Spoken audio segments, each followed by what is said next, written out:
mother's trident. Powerful, but flawed, like her. I wield my father's.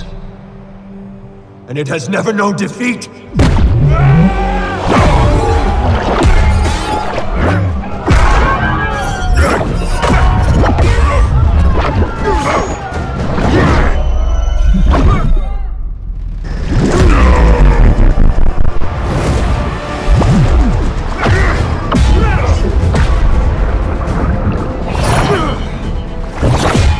So I play Orm, also known as the Ocean Master at some point in the film, which I will not give away.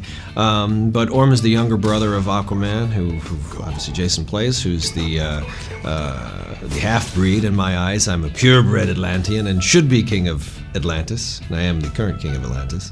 And I'm upset that the surface world has been destroying and polluting the oceans, which is very true. So for me, that's my fight, is against the surface world for destroying my world. You know, it's the ultimate. You know, it's the reluctant king, and it's the man who's going to take the long road to become king. I think there's a lot of things that I love about Arthur because we don't really see him as king until the last frames of this movie.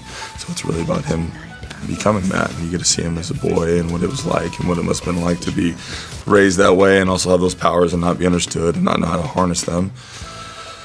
And then, you know, through loss and trials and tribulations, he eventually, the people around him believe in him, and he finally believes in himself. And you know, but he's never belonged to either world, and that's really where what makes Arthur's journey, you know, Jason's journey in the movie so interesting, is he's really this outsider. He's never felt quite part of the surface world, and he's never even been to Atlantis. So for me, as the Atlantean, I just feel like he has no right to this throne. He doesn't want to be here. He never has. So, and that's where the conflict ensues.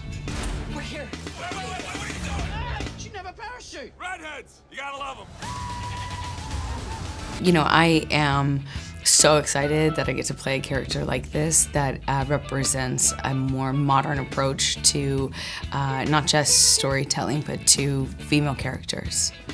She's empowered, she has her own drive, she's proactive, she has her own superpowers. I get sick of the damsel in distress narrative as much as anyone, maybe considering this is my line of work, perhaps more.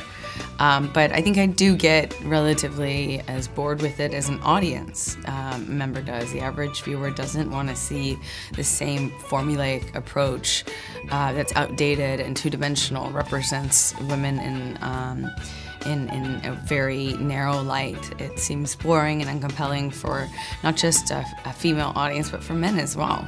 I feel incredibly lucky that I worked with filmmakers and a studio that wanted to really answer the demands that we see in the streets in all industries and all communities, where we're saying we want to see better representations of women, more fleshed out representations.